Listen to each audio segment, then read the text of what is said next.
3,000+ years of winemaking. Learning takes time. In the Book of Deuteronomy, the fruit of the vine is listed as one of the 7 blessed species of fruit found in the land of Israel. According to the Book of Numbers, Moses sent spies to scope out the Promised Land. They returned with clusters of grapes so large that they had to be suspended from a pole and carried by 2 men. Today, both Carmel Winery and the government of Israel use this image as their logo. The grapes were selected to symbolize that the land flowed with milk and honey. The vine links one of the blessings of the Promised Land, the promise to the children of Israel. Then came King David, 3000 BCE, approximately, who is reported to have had an extensive wine cellar with a staffer assigned to selecting wines for his meals, the world's first sommelier. Wine production was halted in 600 BCE by an Islamic invasion and the vineyards of Israel were destroyed. Monks living in monasteries and Jewish communities practicing religious rites were permitted to include wine for sacramental purposes, but nothing else. Wine from Israel was exported to Rome during the Roman period and the industry was temporarily revitalized during the control of the Crusaders, 1100 to 1300. Although wine restarted briefly, the invasion and control of the Ottoman Empire, 1517 to 1917, put a full stop to wine production in Israel for 400 years. It was not until the 19th century, 1848, that a winery was opened in Israel by Yitzhak Shor. Unfortunately, the wine was exclusively used for religious purposes. Finally, French-born Baron Edmond James de Rothschild recognized the opportunity for the wine industry in Israel, and the rest is history. The Rothschilds know about wine. This is the family behind the Bordeaux, France, Château Lafite Rothschild. Their billion-dollar investments, starting in 1877, included vineyards as well as educational opportunities so that residents could learn how to make quality wine in the country. The impetus and support of the Rothschild family sparked the Israeli wine industry, and Carmel Wine Company was started in 1895, selling wines of Rishon LeZion and Zikron Yaakov, establishing the modern-day wines of Israel. During the early 1900s, Israel was focused on independence. In May 1948, Israel officially declared an independent state, and winemaking was halted. Finally, in the 1970s, it was resumed and modern winemaking techniques were introduced, making wine for enjoyment and not just an alcoholic beverage for religious purposes. In the 1980s, California experts were brought to Israel to introduce up-to-date techniques that impacted positively on the winery and in the vineyard.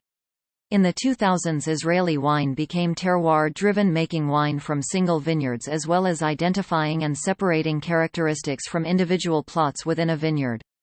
Israel harvests approximately 60,000 tons of wine grapes and produces over 40 million bottles of wine yearly.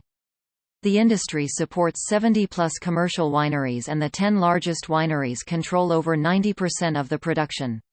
Exports are valued at $70+ million.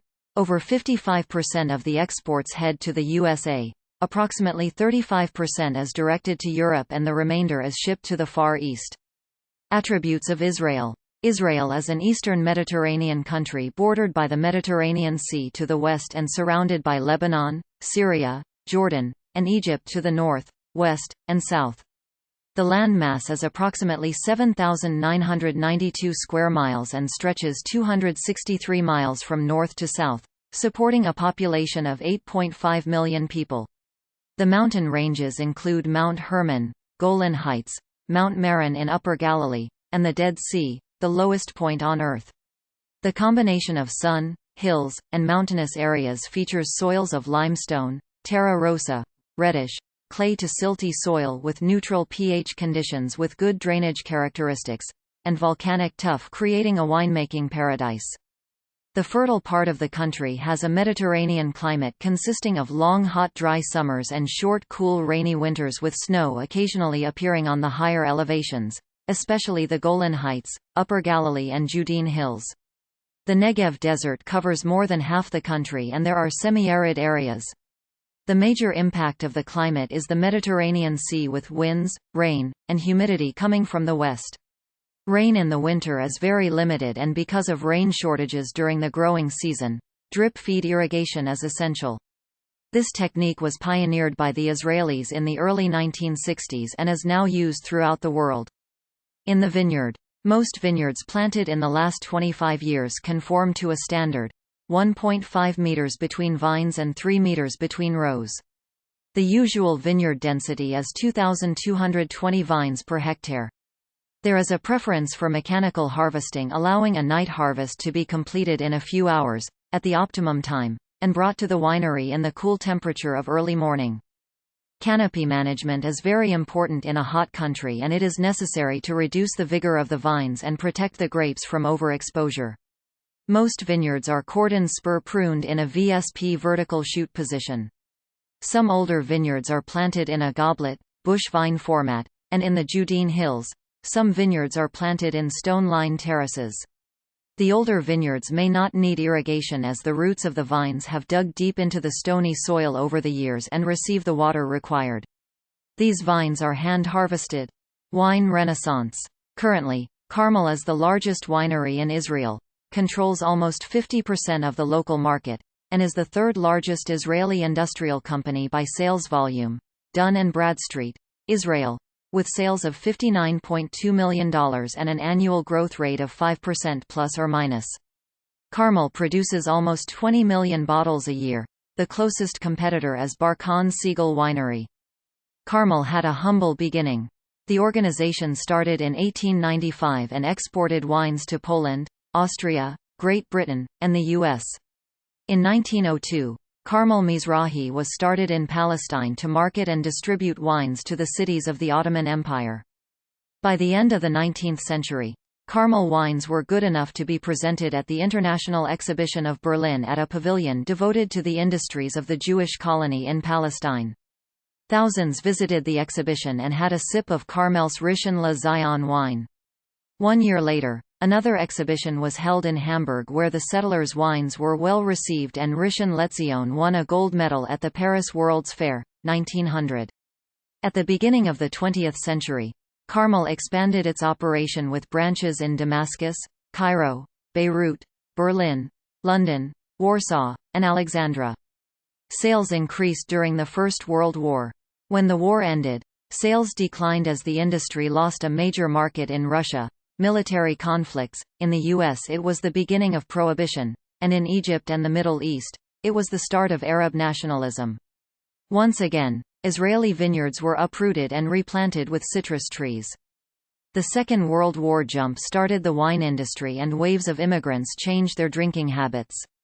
In 1957, Baron Edmond de Rothschild deeded 2 wineries to the Cooperative of Winegrowers, the Société Coopérative Vigneron des Grandes Caves, better known under the trade name Carmel Mizrahi in Israel and Carmel worldwide. Sweet wines with a religious focus were a Carmel anchor product. However, with the emergence of the New World in winemaking, Israeli winemakers started to look for new varietals. By 1971, Cabernet Sauvignon and Sauvignon Blanc were good enough to be presented in the U.S. market. Unfortunately, the 1980s saw another slump in the wine industry, but the winemakers were able to recover by the middle of the decade as demand for quality wines developed and the improved winemaking techniques were incorporated by the wine growers, enabling the wines of Israel to be competitive on the world stage. Carmel ownership. Carmel is owned by the Council of the Vine Growers Union, 75%, and the Jewish Agency for Israel, 25%. The parent company is Société Coopérative Vigneron des Grandes Caves Rishon LeZion and Zikron Yaakov Limited. Carmel's first location was Rishon LeZion Winery, built in 1890 by Baron de Rothschild, making it the oldest industrial building in Israel still in use. It is the first enterprise to install electricity and telephone, and David Ben-Gurion, Israel's first prime minister, was an employee. In terms of production, it is the largest winery in Israel, produces wine, spirits, and grape juice, and the largest producer of kosher wine in the world. The enterprise has won more medals than any other Israeli wine producer. Carmel Winery owns many vineyards throughout Israel, and they include some of the finest individual vineyard sites in the country.